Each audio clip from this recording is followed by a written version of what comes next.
क्या south Asia में prime ministers और प्रेसिडेंट्स की एक बड़ी मेजॉरिटी के लिए करप्शन के चार्जेस और करप्शन के केसेस में डूबा होना जरूरी है? तो इसका जवाब काश होता कि एब्सोल्युटली नॉट, मगर जवाब है एब्सोल्युटली यस।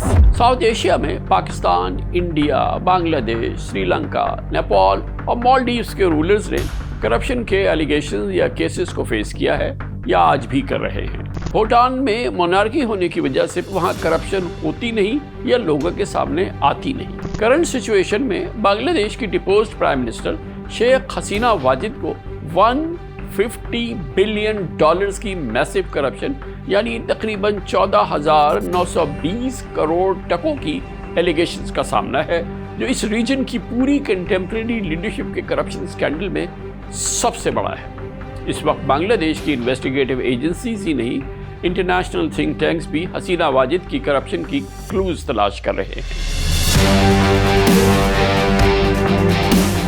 पता चलाया जा रहा है कि 5 अगस्त को पब्लिक रेवोल्यूशन की बिना पर अपनी हुकूमत कोलैप्स होने से पहले हसीना वाजिद ने इस ब्लैक मनी को कितने सालों में जमा किया, ये पैसा कौन कौन से मुल्कों में गया और बांग्लादेश की इंटरिम गवर्नमेंट इस अमाउंट की रिकवरी के लिए कितनी एक्टिव है।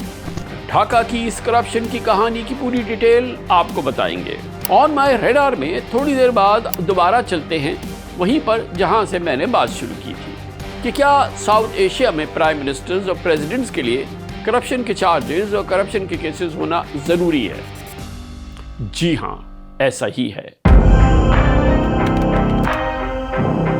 पाकिस्तान में 2 प्राइम मिनिस्टर्स नवाज शरीफ और इमरान खान करप्शन की चार्जेस की वजह से पॉलिटिक्स से डिस्क्वालीफाई हो गए। एक प्राइम मिनिस्टर यूसुफ रजा गिलानी की डिस्क्वालिफिकेशन की वजह सिर्फ इतनी थी कि उन्होंने उस वक्त के प्रेसिडेंट आसिफ जरदारी पर करप्शन एलिगेशंस के हवाले से स्विस बैंक को खत नहीं लिखा। रीसेंट पास में पैनामा पेपर्स स्कैंडल में पाकिस्तान की कोर्ट्स ने 2017 में नवाज शरीफ को सजा सुनाई। लास्ट ईयर उनकी डिस्क्वालिफिकेशन खत्म हुई और 6 साल बाद वो पॉलिटिक्स में एक्टिव होने के लिए एलिजिबल हो गए। इस वक्त इमरान खान तोशाखाना केस में जुर्म साबित होने पर कन्विक्टेड हैं और पार्टी को लीड करने के अलावा इलेक्शन लड़ने या पब्लिक ऑफिस होल्डर बनने के लिए डिस्क्वालीफाई हो चुके हैं। पाकिस्तान की former prime minister Benazir Bhutto शहीद और उनके हस्बैंड प्रेसिडेंट आसिफ जरदारी ने नवाज शरीफ गवर्नमेंट में करप्शन के 11 रेफरेंसेस का सामना किया। बीबी की डेथ के बाद आसिफ जरदारी इमरान खान गवर्नमेंट में भी करप्शन के 6 रेफरेंस में नॉमिनेट हुए, लेकिन कभी डिलेइंग टैक्सेस खेली गई या कभी डिले हो गया। प्रोसिक्यूशन कभी नाकाम हो गई तो कभी करप्शन के लॉ ही बदल गए। इस तरह तो होता है, इस तरह के काम होते हैं। Indian prime minister Indira Gandhi 1975 में इलेक्शन करप्शन केस में गिल्टी करार पाई। मिड 80s में उनके बेटे प्राइम मिनिस्टर राजीव गांधी का नाम बोफोर्स करप्शन स्कैंडल में आया। उन पर स्वीडन से एम्यूनेशन डील में किकबैक लेने वालों से कोलूजन का इल्जाम था। फिर former Indian prime minister Manmohan Singh को कोल माइनिंग लाइसेंस में करप्शन स्कैंडल का सामना रहा, जिससे इंडिया को $33 बिलियन के एक एलिज्ड लॉस का एस्टिमेट लगाया गया। अटल बिहारी वाजपेयी की गवर्नमेंट को तहलका.com करप्शन का सामना करना पड़ा, जबकि नरेंद्र मोदी की हुकूमत पर फ्रांस से राफेल एयरक्राफ्ट खरीदारी में करप्शन के एलिगेशन लग चुके हैं, मगर Modi ji Indian supreme court से बरी हो चुके हैं। साउथ एशिया की एक और कंट्री श्रीलंका की फॉर्मर प्रेसिडेंट राजापक्सा और उनके भाई फॉर्मर प्राइम मिनिस्टर पक्सा महिंदा पर करप्शन का इल्जाम साबित हुआ है। श्रीलंकन सुप्रीम कोर्ट ने 4:1 की मेजॉरिटी से उनके खिलाफ वर्डिक्ट दिया और कोर्ट ने फैसले में लिखा कि पक्सा ब्रदर्स ने चाइना के साथ इंफ्रास्ट्रक्चर डेवलपमेंट एग्रीमेंट्स में करप्शन करके श्रीलंका को डिफॉल्ट कर दिया और नेशनल एक्सचेकर को बिलियंस ऑफ डॉलर्स का नुकसान पहुंचाया।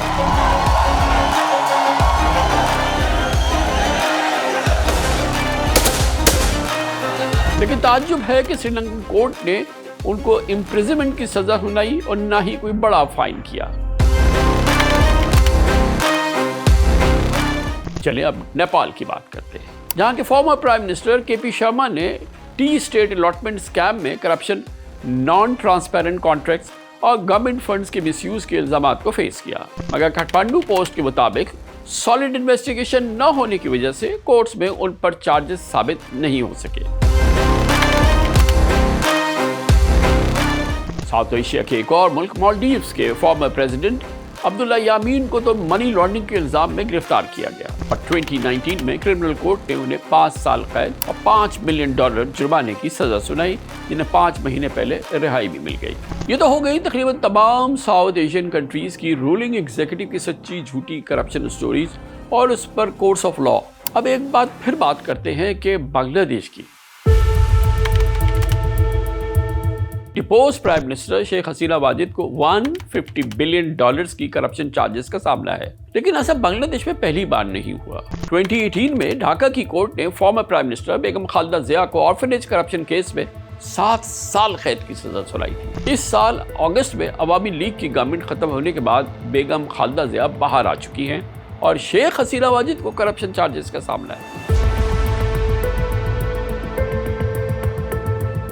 बांग्लादेश की एंटी करप्शन कमीशन ने शेख हसीना वाजिद और 49 फॉर्मर मिनिस्टर्स की Indian, Hong Kong, Switzerland, Luxembourg, Singapore, New Zealand, Malaysia, UAE, Australia, UK और अमेरिका में $150 बिलियन ट्रांजैक्शंस की इंक्वायरी शुरू कर दी है। US based think tank Global Financial Integrity ने international money laundering research report में बताया कि 2005 से 2014 तक बांग्लादेश से हर साल 6.4 एवरेज बिलियन डॉलर की स्मगलिंग हुई, जबकि 2018 से 2014 के दरमियान मनी लॉन्ड्रिंग की एनुअल अमाउंट $8.2 बिलियन तक पहुंची। आपको इन्फॉर्म करते चले हैं कि शेख हसीना वाजिद तकरीबन 30 इयर्स में तकरीबन 20 इयर्स पावर में रही हैं पिछले, और इस साल जनवरी में वो मुसलसल 4th टाइम और overall 5th time prime minister elect हो गई थी। यहाँ आपको ये बताना भी ज़रूरी है कि ट्रांसपेरेंसी इंटरनेशनल के करप्शन परसेप्शन इंडेक्स 2022 के मुताबिक बांग्लादेश दुनिया के 180 कंट्रीज में 12th और साउथ एशिया में 2nd नंबर पर करप्ट तरीन मुल्क था, और वहाँ ट्रांसपेरेंसी के CPI में पहले नंबर पर इंडिया पाकिस्तान नहीं बल्कि अफगानिस्तान था। बहरहाल बांग्लादेश के हवाले से ग्लोबल फाइनेंशियल इंटेग्रिटी ने क्लेम किया कि $150 बिलियन की मनी लॉन्ड्रिंग का बड़ा शेयर 2009 से 2023 के दरमियान स्मगल हुआ। रिपोर्ट में किसी को एक्यूज किए बगैर ये कोट किया गया कि 2010 में बांग्लादेश पर $20.33 बिलियन एक्सटर्नल डेट था, जो मार्च 24 में $79 बिलियन हो गया। ऑल्दो टाइम मैगजीन में चार्ली कैम्बल के एक रिसेंट आर्टिकल में बताया गया कि बांग्लादेश लास्ट डेकेड में एशिया पैसिफिक की सबसे फास्टेस्ट ग्रोइंग इकोनॉमी रही, जिसकी GDP 2006 में $75 बिलियन से बढ़कर 2022 में $460 बिलियन तक पहुंच गई। इन्हीं तमाम फैक्ट्स की वजह से ढाका की मेट्रोपॉलिटन कोर्ट ने शेख हसीना वाजिद की गवर्नमेंट के 17 मिनिस्टर्स, 9 MPs पर ट्रैवल बैन लगा दिया है, यानी उन्हें ECL पे रख दिया है। एंटी करप्शन कमीशन ने ढाका हाई कोर्ट में शेख हसीना वाजिद और उनके बेटे संजीव वाजिद और उनकी नीस ट्यूलिप सिद्दीक के खिलाफ करप्शन चार्जेस की पिटीशन भी फाइल की है, जिसमें $12.6 बिलियन के रूपपुर न्यूक्लियर पावर प्लांट में $5 बिलियन की किकबैक्स का इल्जाम है, जबकि ब्राइबरी की अमाउंट मलेशिया के बैंक्स में ट्रांसफर करने का क्लेम भी है। फाइनेंशियल टाइम्स की रिपोर्ट के मुताबिक बांग्लादेश ने हसीना वाजिद और उनकी गवर्नमेंट के एलाइज के ओवरसीज एसेट्स की इंक्वायरी में यूके से मदद मांगी है। इंटरिम गवर्नमेंट के chief adviser doctor Mohammad Yunus खुद ढाका में ब्रिटिश हाई कमिश्नर से शेख हसीना रजीम के करप्शन स्कैंडल्स में लीगल असिस्टेंस के लिए रिक्वेस्ट की है। इसकी एक वजह यह भी है कि इस साल ट्रांसपेरेंसी इंटरनेशनल ने हसीना वाजिद के लैंड मिनिस्टर सैफुज़्ज़मान चौधरी की यूके में शेल कंपनीज और 280 प्रॉपर्टीज के पोर्टफोलियो की अनएक्सप्लेन्ड वेल्थ करार दिया था और उसकी इंक्वायरी पर इसका जोर दिया था और उसकी प्रोसीडिंग शुरू की थी। बांग्लादेश के सेंट्रल बैंक के नए गवर्नर एहसन मंसूर का क्लेम है कि हसीना वाजिद रजीम में कम से कम 13 बिलियन पाउंड तो नॉर्मल बैंकिंग ट्रांजैक्शंस के जरिए बाहर गए। उनका कहना है कि इस लेवल की लूटमार शेख हसीना वाजिद की नॉलेज में आए बगैर नहीं हो सकती। तो व्यूअर्स, इन तमाम एलिगेशंस और फैक्ट्स के बाद आपको क्या लगता है कि साउथ एशिया की रूलिंग क्लास के केसेस की तरह शेख हसीना वाजिद पर करप्शन केसेस साबित हो सकेंगे या नहीं? इस बारे में कमेंट सेक्शन में अपनी राय ज़रूर दीजिएगा।